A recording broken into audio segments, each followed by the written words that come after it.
அனைவருக்கும் அன்பான வணக்கம். நீங்கள் கேட்டுக்கொண்டிருப்பது கதையலை. வாசிப்பவர் ஹேமலதா ஜெகநாத். திரு சாவி எழுதிய விசிறி வாழை. குருத்து 17. பார்வதி கண்விழித்து பார்த்தபோது தன் வீட்டு மாடி அறையில் உள்ள கட்டிலில் தான் படுத்துக் கொண்டிருப்பதை உணர்ந்தாள். கல்லூரியில் மயக்கமுற்று கீழே விழுந்துவிட்ட பின்னர் நடந்தது எதுவுமே அவளுக்கு நினைவிலில்லை.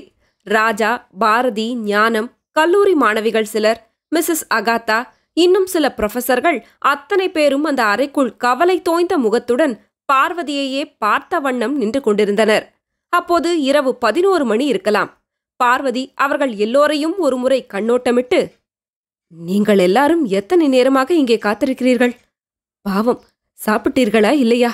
ராஜா, இவர்களையெல்லாம் கீழே அழைத்துக் கொண்டு சென்று சாப்பிடச் சொல்லு என்று ஈனஸ்வரத்தில் பேச முடியாமல் பேசினாள். முதலில் நீங்க சாப்பிடுங்க என்று கூறி பக்கத்திலிருந்த ஹார்லிக்ஸை எடுத்து தன் கையாலேயே கலந்து கொடுத்தாள் மிஸ்ஸஸ் அகாத்தா. அந்த பிரெஞ்சு ஆசிரியையின் அன்பு பார்வதியின் கண்களை பனிக்கச் செய்துவிட்டது. பாவம், நீங்கள் கூடவா மாடிப்படி ஏறி என்னை பார்க்க வந்திருக்கீங்க? கல்லூரியில கூட மாடியில நடக்கும் வகுப்பாயிருந்தால் பாடம் நடத்த போக முடியாதென்று கூறுவீர்களே என்றாள் பார்வதி. நான் என்ன, கல்லூரி முழுதுமே இங்கேதான் இருக்குது என்றாள் அகாத்தா. திருவாளர் சேதுபதியும் பாலம்மாளும் அப்போது அறைக்குள் பிரவேசிக்கவே சுற்றியிருந்தவர்கள் சற்று விலகி மரியாதையுடன் நின்றார்கள். சேதுபதியை கண்டதும் பார்வதியின் இதயம் படபடத்தது. ஐயோ, இவர் எதற்காக இங்கே வந்தார்? இவரை நான் மறக்க முயன்றாலும் இவர் என்னை மறக்க விடமாட்டாரோ?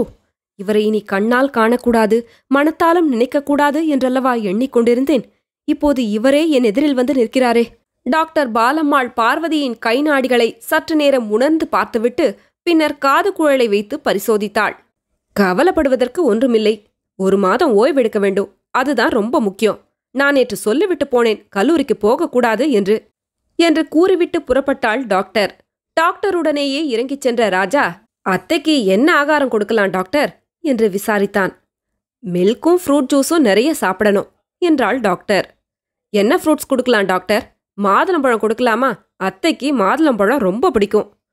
பிடிச்சா ஜூஸாகவே பிழிந்து கொட, ரெஸ்ட் ரொம்ப முக்கியம் என்று கூறிக்கொண்டே காரில் போய் ஏறிக்கொண்டாள் டாக்டர். அறைக்கு வெளியே வராந்தாவிலேயே நின்று கொண்டிருந்த சேதுபதி ராஜா வந்ததும், டாக்டர் என்ன சொல்கிறார் ராஜா என்று விசாரித்தார். அத்தைக்கு ரெஸ்ட் தான் ரொம்ப முக்கியம் என்கிறார். டாக்டர் அப்படி சொல்லி இருக்கும்போது அத்தைய நீ நேற்று கல்லூரிக்கு போக விட்டிருக்க கூடாது. சேதுபதியின் குரலில் குற்றச்சாட்டு தொனித்தது. நான் காலை 9 மணிக்கே காலேஜுக்கு போய்விட்டேன். அத்தை யார் பேச்சையும் கேட்க மாட்டாள். வழக்கம் போல் அவள் காலேஜுக்கு போய் 3 மணி வரை ஓய்வின்றி உழைத்திருக்கிறாள். மாலையில் ஜியாகிரபி வகுப்பு நடத்த சென்றபோதுதான் மயக்கமாகி கீழே விழுந்திருக்கிறாள். நல்ல வேளையாக அங்கிருந்த மாணவிகள் ஓடிச் சென்று தாங்கிக் கொண்டிருக்கிறார்கள். செய்தி தெரிந்ததுதான் தாமதம். அத்தனை பேரும் ஓடிச் சென்று அத்தையை காரிலே ஏற்றி இங்கே கொண்டு வந்திருக்கிறார்கள். பாரதி போன் செய்த பிறகுதான் எனக்கே விஷயம் தெரிந்து ஓடி வந்தேன் என்றான் ராஜா. வராந்தாவில் நின்ற வண்ணம் சேதுபதியும் ராஜாவும் பேசிக் கொண்டிருப்பதை பார்வதி சற்று கவனமாகவே கேட்டுக்கொண்டாள். அந்த பேச்சில் சேதுபதி அவள் மீது கொண்டிருந்த அன்பு வெளிப்பட்டது. எவ்வளவு உரிமையோடு ராஜாவை கோபித்துக் கொள்கிறார்! அந்த கோபத்தில் எவ்வளவு பரிவும் பாசமும் புதைந்து கிடக்கின்றன! என் மீது இவருக்கேன் இத்தனை அக்கறை? தம்முடைய பொன்னான நேரத்தையெல்லாம் வீணாக்கிக் கொண்டு இங்கே எத்தனை நேரமாக காத்திருக்கிறாரோ? பாரதி, உன் அப்பாவை உட்காரச் சொல்லமா என்று கூற வாயெடுத்தவள் சட்டென மௌனியாகிவிட்டாள். காரணம், அவரை காணவே அவள் கண்கள் கூசின. அவரை உட்காரச் சொல்லவோ அவரிடம் பேசவோ அன்பு பாராட்டவோ மறுத்தது உள்ளம். உள்ளத்தை உறுதியாக்கிக் கொண்டு அவர் வந்திருப்பதையே மறந்தவளாய், மறக்க முயன்றவளாய், மறக்க முடியாதவளாய் ஒரு பெரும் சோதனையில் சிக்கி தவித்துக் கொண்டிருந்தாள் பார்வதி. அறைக்கு வெளியிலேயே நின்று கொண்டிருந்த சேதுபதி பார்வதியையே பார்க்க விரும்பவில்லை. காரணம், தன்னை கண்டதும் அவளால் படுத்திருக்க இயலாது, எழுந்து உட்கார்ந்து விடுவாள். அந்த சிரமத்தை அவளுக்கு கொடுக்கக்கூடாது என்று அவர் எண்ணியதுதான். ஒவ்வொருவராக வந்து பார்வதியிடம் விடை பெற்றுக் கொண்டு புறப்பட்டனர். கடைசியில் மிஸ்ஸஸ் அகாத்தா விடை பெற்றுக் கொள்ள வந்தபோது பார்வதியின் கண்கள் கலங்கிவிட்டன. காலை விந்தி விந்தி நடக்கும் அகாத்தாவிடம் பார்வதிக்கு தனிப்பட்ட அன்பு உண்டு. வானமே இடிந்தாலும் பூமியே பிளந்தாலும் அகாத்தா கல்லூரிக்கு வர தவறியதில்லை. ராஜா, இந்த பிரெஞ்சு லேடிய கார்ல கொண்டு போய் விட்டுவிட்டு வா என்று பார்வதி கூறிய போது, இவர்களை நானே கொண்டு போய் விட்டு விடுகிறேன். ராஜாவை எங்கும் அனுப்ப வேண்டாம். ராஜா, நீ இங்கேயே இருந்து அத்தையை கவனித்துக்கொள். ஏதாவது முக்கியமாயிருந்தால் எனக்கு உடனே டெலிஃபோன் செய் என்றார் சேதுபதி வராந்தாவில் நின்றபடியே. தேங்க்யூ என்று கூறி புறப்பட்டாள் அகாதா. அப்பா, நான் இங்கே இருக்கட்டுமா என்று கேட்டாள் பாரதி. வேண்டாம், நீ என்னோடு வந்துவிடு. நாம் வீட்டுக்கு போனதும் உன் அத்தையை இங்கே அனுப்பி வைக்கலாம். நம்மை காட்டிலும் அவள் இங்கே இருந்தால் உன்னுடைய பிரின்சிபலுக்கு வேண்டிய பணிவிடைகளை செய்து கொண்டிருப்பாள் என்றார் சேதுபதி. சேதுபதியின் அன்பு மொழிகள் ஒவ்வொன்றும் பார்வதியின் நெஞ்சத்தை சஞ்சலத்தில் ஆழ்த்தின. நேற்று முன்தினமாயிருந்தால் அந்த மொழிகள் அவளுக்கு இனித்திருக்கும். இப்போது அவற்றை அவள் கசப்பு மாத்திரைகளாக்கி விழுங்கிக் கொண்டிருந்தாள். இவர் இதற்காக என் மீது அன்பு பாராட்ட வேண்டும். அளவுக்கு மீறிய அன்பை பொழிந்து என்னை சித்திரவதைக்கு உள்ளாக்க வேண்டும். நான் மயக்கமுற்று விழுந்ததற்கு இவரல்லவா காரணம்? இவரிடம் நான் கொண்டிருந்த அன்பல்லவா காரணம்? இதுகாரும் இவரையே நினைத்து நினைத்து இவருடைய அன்புக்காகவே ஏங்கி ஏங்கி காத்திருந்தேன். என்னுடைய எண்ணத்தை இப்போது மாற்றிக்கொண்டு விட்டேன். இவரை மறந்து வாழ முடிவு செய்துவிட்டேன். இப்போது நான் வேண்டுவதெல்லாம் இவர் என்னிடம் அன்பு பாராட்டாமல் இருக்க வேண்டும் என்பதுதான். தேவி, இந்த சோதனையிலிருந்து நீயே என்னை காக்க வேண்டும் என்று வேண்டிக் கொண்டாள். வாசலில் சேதுபதியின் கார் புறப்படும் ஓசை கேட்டபோது பார்வதி அந்த ஓசையை உற்று கவனித்தாள். தான் கண்களில் பெருகி வழிந்த கண்ணீரை துடைத்துக் கொண்ட பார்வதி, என்னால் அவரை மறக்க முடியவில்லை என்று தனக்குத்தானே கூறிக்கொண்டாள். மறுநாள் காலை மணி 8 கூட அடித்திருக்காது. பாரதியையும் தங்கை காமாட்சியையும் அழைத்துக் கொண்டு வந்துவிட்டார் சேதுபதி. காரிலிருந்து இறங்கியவர் நேராக மாடிக்குச் சென்று பார்வதி படுத்திருந்த அறைக்குள் எட்டி பார்த்தார். பார்வதி அயர்ந்து தூங்கிக் கொண்டிருந்தாள்.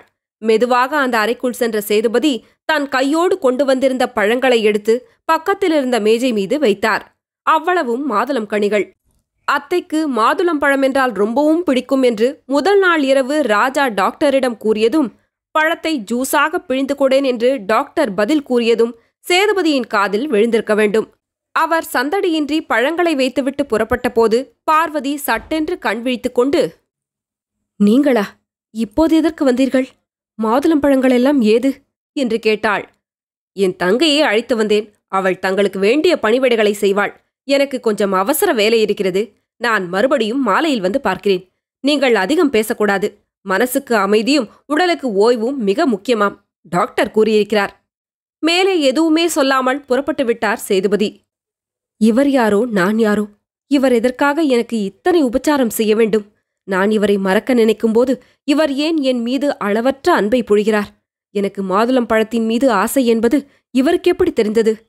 ராஜா கூறியிருப்பானோ? ராஜா என்று அழைத்தாள். கூப்பிட்டீர்களா அத்த என்று கேட்டுக்கொண்டே வந்தான் ராஜா. ஆமாம், மாதுளம்பழம் இங்கே எப்படி வந்தது? தெரியாதே. ஒருவேளை சேதுபதி வந்திருப்பார். அவருக்கு யார் சொன்னது? டாக்டர் அம்மாவிடம் சொல்லிக் கொண்டிருந்தேன். ஒருவேளை அது அவர் காதில் விழுந்திருக்கலாம்.